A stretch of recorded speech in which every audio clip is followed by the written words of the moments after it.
আসসালামু আলাইকুম। তোমরা সবাই অবগত আছো, সাম্প্রতিক সময়ে বাংলাদেশে যে রূপপুর পারমাণবিক বিদ্যুৎ কেন্দ্র চালু করা হচ্ছে, সেখানে ফুয়েল ইনস্টলেশন করা হয়েছে বা শুরু হয়েছে, যেটা থেকে আমরা মোটামুটি আগামী 2 মাসের মধ্যে 300 মেগাওয়াটের মতো বিদ্যুৎ উৎপন্ন করতে শুরু করতে পারবো। পরবর্তীতে আস্তে আস্তে এটা 1200 মেগাওয়াট একটা ইউনিট থেকে, এবং পরবর্তী ইউনিট চালু হলে মোট 2400 মেগাওয়াট বিদ্যুৎ কিন্তু সেখান থেকে উৎপন্ন করা যাবে। আজকের ভিডিওতে আমরা জানার চেষ্টা করব যে পরমাণু থেকে কিভাবে বিদ্যুৎ উৎপন্ন করা যায়, এবং সেই জিনিসটা কেন আমাদের পরিবেশের জন্য মোটামুটি সেফ, যদি কোনো দুর্ঘটনা না ঘটে সেই জিনিসটা সম্পূর্ণ ক্লিয়ার ভাবে জানার চেষ্টা করব। চলো দেখি কিভাবে মূলত বিদ্যুৎটা উৎপন্ন হয়। তো তার আগে একটু বলে রাখি যে বিদ্যুৎ উৎপন্ন করতে হলে আমাদের মূলত ইউরেনিয়াম পরমাণু লাগে, যার 238 হচ্ছে সবচেয়ে স্টেবল আইসোটোপ। যে আইসোটোপটা আমরা ব্যবহার না করে বরং ব্যবহার করি হচ্ছে ইউরেনিয়াম 235, কারণ এই আইসোটোপটা চেইন রিঅ্যাকশন করতে পারে। 238 যে আইসোটোপটা আছে সেটা কিন্তু চেইন রিঅ্যাকশনে অংশ নেয় না, যার কারণে ওই আইসোটোপটা ব্যবহার করা হয় না। ব্যবহার করা হচ্ছে ইউরেনিয়াম 235। ইউরেনিয়ামের পারমাণবিক সংখ্যা হচ্ছে 92। এখানে আরেকটা কথা আমাদের বলে রাখতে হবে যে এই যে আমরা ইউরেনিয়াম 235 আইসোটোপটা ইউজ করছি, এই আইসোটোপটা ভেঙে দুইটা ভিন্ন ভিন্ন নিউক্লিয়াসে পরিণত হবে, যেটা করবে হচ্ছে একটা নিউট্রন। যে নিউট্রনকে আমরা একটা মডারেট স্পিডে নিউট্রন দ্বারা এই ইউরেনিয়াম পরমাণু নিউক্লিয়াসকে আঘাত করে থাকি। বিষয়টা এরকম ভাবে ঘটে, একটা নিউট্রন গিয়ে ইউরেনিয়ামকে আঘাত করবে। তো এই আঘাত বোঝানোর জন্য মূলত আমি এখানে অ্যারো চিহ্ন দেখাচ্ছি। প্রকৃতপক্ষে এটাকে এভাবে বলতে হয় যে ইউরেনিয়ামের সাথে একটা নিউট্রন যুক্ত করা হয়। নিউট্রনের প্রতীক হচ্ছে N01, অর্থাৎ N01 বলতে বোঝাচ্ছে হচ্ছে নিচে যেহেতু পারমাণবিক সংখ্যা লেখা হয়, নিউট্রন মানে এখানে তো কোনো প্রোটনের অস্তিত্ব নাই, কিন্তু নিউট্রনের ভর হচ্ছে আপেক্ষিকভাবে 1, এই জন্য ভরটাকে উপরে লেখা হয়েছে।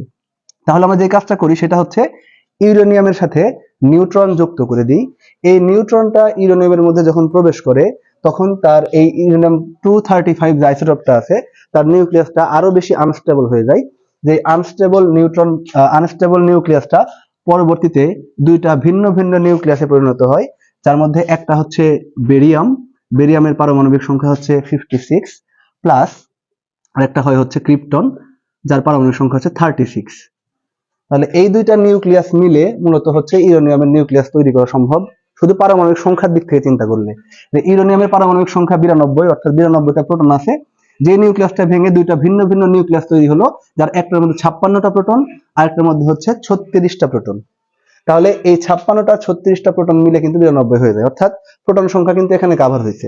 এখন যে ঘটনাটা ঘটে, ইউরেনিয়ামের এটা ভেঙে যাওয়ার পরে যে বেরিয়ামের নিউক্লিয়াসটা তৈরি হলো, তার মধ্যে হচ্ছে ভর সংখ্যা হয় টোটাল 141, অর্থাৎ 56-এর পরে বাকিটুকু হচ্ছে নিউট্রন সংখ্যা। অপরদিকে ক্রিপ্টনের পারমাণবিক সংখ্যা 36 হলেও এর ভর সংখ্যা হচ্ছে 92। এখন তুমি লক্ষ্য করো যে ইউরেনিয়ামের পারমাণবিক সংখ্যা 92, যেটা বেরিয়ামের 56, ক্রিপ্টনের 36 মিলে যায়, কিন্তু ইউরেনিয়ামের যে ভর সংখ্যা 235, এখানে লক্ষ্য করলে আমরা দেখতে পাবো বেরিয়ামের 141 এবং ক্রিপ্টনের 92, এই দুটা যোগ করলে হয় 233। অর্থাৎ দুইটা নিউট্রন কিন্তু এখান থেকে অবমুক্ত হয়, এবং একটা নিউট্রন যেটা আমরা প্রবেশ করাইছিলাম ইউরেনিয়ামের নিউক্লিয়াসের মধ্যে, সেটাও কিন্তু এখান থেকে মুক্ত হয়ে যায়।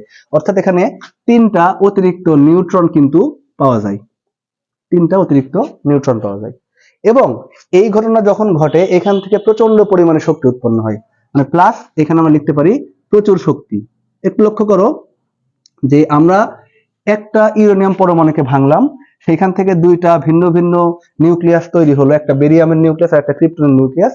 এর সাথে তিনটা নিউট্রন অবমুক্ত হলো, এবং এর সাথে প্রচুর পরিমাণে শক্তি কিন্তু রিলিজ হলো। যেই শক্তিটাকে কাজে লাগাই মূলত হচ্ছে আমরা বিদ্যুৎ উৎপন্ন করে থাকি। তো এখন এই বিক্রিয়াটা বোঝার পরে আমাদের যেটা বুঝতে হবে যে এই যে শক্তিটা উৎপন্ন হলো, এই শক্তিটা কি রূপে আসে এবং এটাকে কিভাবে বিদ্যুৎ শক্তিতে কনভার্ট করা হয়। তো এই জায়গাতে যে শক্তিটা উৎপন্ন হয়েছে মূলত সেই শক্তিটা হচ্ছে তাপ শক্তি। এই জায়গাতে আমরা এটা লিখে রাখতে পারি হচ্ছে তাপ শক্তি। এই তাপ শক্তিটাকে কি করা হয়, যে তোমরা লক্ষ্য করে থাকবা যে পারমাণবিক বিদ্যুৎ কেন্দ্রের মধ্যে চুল্লির পাশেই এখানে আমাদের রূপপুর যেটা আছে সেটা হচ্ছে 4টা বড় বড় টাওয়ার লক্ষ্য করেছো তোমরা, যেগুলোকে বলা হয় হচ্ছে কুলিং টাওয়ার। এই কুলিং টাওয়ার মূলত এখানে ভূমিকা রাখে। এই যে তাপটা উৎপন্ন করা হলো, এই তাপটা উৎপন্ন করার পরে ওই পারমাণবিক চুল্লির পাশেই হচ্ছে পানি রাখা হয়। পানি মানে হচ্ছে তরল অবস্থায় রাখা হয়। অনেক বেশি তাপ যখন উৎপন্ন হয় তখন সেটা বাষ্পে পরিণত হয়, যেটাকে আমরা স্টিম বলে থাকি। এই বাষ্প পরিণত হওয়ার পরে ওইখানে চাপ যখন বেড়ে যায়, তখন প্রচন্ড বেগে চুল্লির মুখ দিয়ে ওই বাষ্পটা বের হয়ে আসার চেষ্টা করে। তার মানে ওখানে কিন্তু একটা এক ধরনের গতিশক্তি পাওয়া যাচ্ছে। এই গতিশক্তির মাধ্যমে টারবাইন ঘোরানো হয়। টারবাইন ঘোরানোর ফলেই মূলত জেনারেটর ঘুরে এবং এখান থেকে বিদ্যুৎ শক্তিটা উৎপন্ন হয়।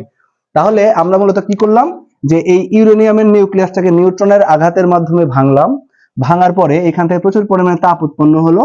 এই তাপ থেকে হয় হচ্ছে বাষ্পের গতিশক্তি। যে স্টিমটা উৎপন্ন হচ্ছে উত্তপ্ত হওয়ার পরে চাপ বেড়ে যাওয়ার ফলে বাষ্পের গতিশক্তি পাওয়া যাবে এখানে, এবং এই গতিশক্তিকে আমরা যান্ত্রিক শক্তি বলতে পারি, কারণ যান্ত্রিক শক্তি একটা রূপ হচ্ছে গতিশক্তি। এইখান থেকে পরবর্তীতে টারবাইন ঘোরানো হয় এবং এই টারবাইন ঘোরার মাধ্যমে মূলত বিদ্যুৎ উৎপন্ন হয়। এখন কথা হচ্ছে যে এই যে আমরা ঘটনাটা ঘটালাম, এটা ঘটালে আমাদের সুবিধাটা কি? এখানে এটা করলে কি এমন আমাদের সুবিধা পাওয়া যাচ্ছে যার ফলে এই কাজটা আমরা করছি? এখানে কিন্তু হিউজ একটা ঝুঁকিও থাকে, যেহেতু ইউরেনিয়াম হচ্ছে একটা খুবই তেজস্ক্রিয় পদার্থ। এইখান থেকে যখন বিক্রিয়াটা ঘটানো হবে, এখান থেকে কিন্তু তেজস্ক্রিয় রশ্মি ছড়িয়ে যাওয়ার সম্ভাবনা আছে।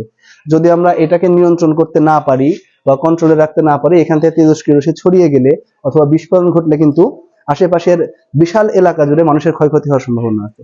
তাহলে এত বড় রিস্ক নিয়ে আমরা এই বিদ্যুৎটা এই পদ্ধতিতে অবলম্বন করে কেন উৎপন্ন করছি? এর উত্তর হচ্ছে সহজ, যে এই যে এইখান থেকে ইউরেনিয়াম ভাঙার পরে দুইটা নিউক্লিয়াস তৈরি হয়ে শক্তি উৎপন্ন হওয়ার পরে যে তিনটা নিউট্রন অবমুক্ত হলো, এই নিউট্রনটা কি করে? এই তিনটা নিউট্রন গিয়ে আবার তিনটা ইউরেনিয়ামের নিউক্লিয়াসে আঘাত করে। অর্থাৎ এটাকে আমরা এভাবে চিন্তা করতে পারি যে এই যে ধরো এটা 1 নাম্বার নিউট্রন, এটা 2 নাম্বার নিউট্রন, এটা হচ্ছে 3 নাম্বার নিউট্রন, তিনটা ভিন্ন ভিন্ন নিউট্রন এখানে হলো। এই নিউট্রন গিয়ে আবার একটা ইউরেনিয়াম 235 কে আঘাত করবে, এখান থেকে আবার একইভাবে বেরিয়াম উৎপন্ন হবে, প্লাস ক্রিপ্টন উৎপন্ন হবে, প্লাস আবার তিনটা নিউট্রন উৎপন্ন হবে, প্লাস আবার প্রচুর পরিমাণে শক্তি কিন্তু এখান থেকে রিলিজ হবে। তাহলে একটু লক্ষ্য করো যে এই প্রসেসটা পরে এই নিউট্রন এই কাজটা করবে, এই নিউট্রন এই কাজটা করবে সেম ভাবে। তাহলে এই যে প্রসেসটা চলমান হলো, এরপরে এখানে যে আবার তিনটা নিউট্রন, প্লাস এইখান থেকে যখন আবার এইখানে তিনটা নিউট্রন, এইভাবে প্রত্যেকটা ক্ষেত্রে তিনটা করে নিউট্রন রিলিজ হবে। এই নিউট্রন গুলা গিয়ে কিন্তু ভিন্ন ভিন্ন তিনটা ইউরেনিয়ামের নিউক্লিয়াসকে আঘাত করবে এবং এইভাবে এই বিক্রিয়াটা চলমান থাকবে। এই যে বিক্রিয়াটা আমরা একবার শুরু করে দিলাম, এরপর একা একা যে বিক্রিয়াটা চলমান আসে, এটাকে বলা হয় হচ্ছে চেইন রিঅ্যাকশন। যে চেইন রিঅ্যাকশনটা আমরা একবার শুরু করে দিলে পরবর্তীতে এটা চালানোর জন্য আমাদের এক্সট্রা আর কোনো এফোর্ট দিতে হয় না, বাইরে থেকে কোনো শক্তিও দিতে হয় না, শুধু আমাদের কাছ থেকে এখানে বিক্রিয়াটাকে নিয়ন্ত্রণ করা। এখানে মূল ব্যাপার। কারণ যদি বিক্রিয়াটা অনিয়ন্ত্রিত হয়ে যায়, তাহলে কিন্তু ওই বিক্রিয়া থেকে যে পরিমাণ শক্তি রিলিজ হবে সেটা আমরা নিয়ন্ত্রণ করতে পারবো না, এবং ওই বেশি পরিমাণ শক্তি কিন্তু আশেপাশে জনগণের বা জীবনের জন্য কিন্তু হুমকি স্বরূপ হতে পারে। এই যে নিয়ন্ত্রণটা করা হয়, এই নিয়ন্ত্রণটা করা হয় মূলত বোরন বা ক্যাডমিয়ামের রড দ্বারা। যখন এই চুল্লির মধ্যে বোরন বা ক্যাডমিয়ামের রড প্রবেশ করানো হয়, এই বোরন বা ক্যাডমিয়ামের রড তখন এই বিক্রিয়ার হারটাকে কমায় দেয়। বিক্রিয়ার হার কমায় দেওয়ার ফলে বিক্রিয়াটা নিয়ন্ত্রণে থাকে। আর যদি আমরা বিক্রিয়ার হার নিয়ন্ত্রণ করতে না পারি, সেই ক্ষেত্রে হিউজ পরিমাণে বিক্রিয়াটা চেইন রিঅ্যাকশন যেহেতু আছে, বিক্রিয়ার হার বাড়বে এবং সেটা কিন্তু নিয়ন্ত্রণের বাইরে চলে যাবে এবং বিস্ফোরণ ঘটার সম্ভাবনা থাকবে। এই জন্য মূলত বোরন এবং ক্যাডমিয়ামের রডটা ইউজ করা হয়। এখন এখানে আরেকটা গুরুত্বপূর্ণ ইস্যু আমাদের জানা থাকা দরকার, সেটা হচ্ছে যে এই যে বিক্রিয়াটা আমরা এখানে করছি, সেখানে মূলত ব্যবহার করা হয়, আমি আগেই বললাম যে ইউরেনিয়াম 235। তো আমাদের প্রকৃতিতে যে ইউরেনিয়াম পাওয়া যায় সেটা মূলত হচ্ছে ইউরেনিয়াম 238 বেসিক্যালি। কারণ প্রকৃতিতে প্রাপ্ত যে ইউরেনিয়াম আইসোটোপ গুলো আছে, তার মধ্যে ইউরেনিয়াম 238 যেটা, সেটা হচ্ছে মোটামুটি 99.3%। আর বাকি হচ্ছে ধরা যায় যে ইউরেনিয়াম 235, এই ইউরেনিয়াম 235 যেটা আছে এটা হচ্ছে 0.7%। তাহলে লক্ষ্য করো, আমরা যদি ইউরেনিয়াম খনি থেকে সংগ্রহ করি, সেখানে ধরো আমরা যদি 1 কেজি ইউরেনিয়াম নিই, তার মধ্যে কিন্তু 993 গ্রাম থাকবে হচ্ছে ইউরেনিয়াম 238, আর বাকি মাত্র 7 গ্রাম থাকবে হচ্ছে ইউরেনিয়াম 235, যেটা আমাদের মূলত কাজে লাগবে। তো আমরা যখন এই বিক্রিয়াটা করতে যাব, তখন যদি একদম পিওর ইউরেনিয়াম 235 দিয়ে বিক্রিয়াটা করি, তাহলে এই বিক্রিয়াটা এত দ্রুত ঘটবে যেটা আমাদের পক্ষে নিয়ন্ত্রণ করা ইম্পসিবল। এই জন্য মূলত যে কাজটা করা হয়, ইউরেনিয়ামকে খনি থেকে উত্তোলনের পরে সেটাকে মোটামুটি 3 থেকে 5% পর্যন্ত বিশুদ্ধ করা হয়, যেটা দিয়ে মূলত আমরা বিদ্যুৎ উৎপন্ন করে থাকি।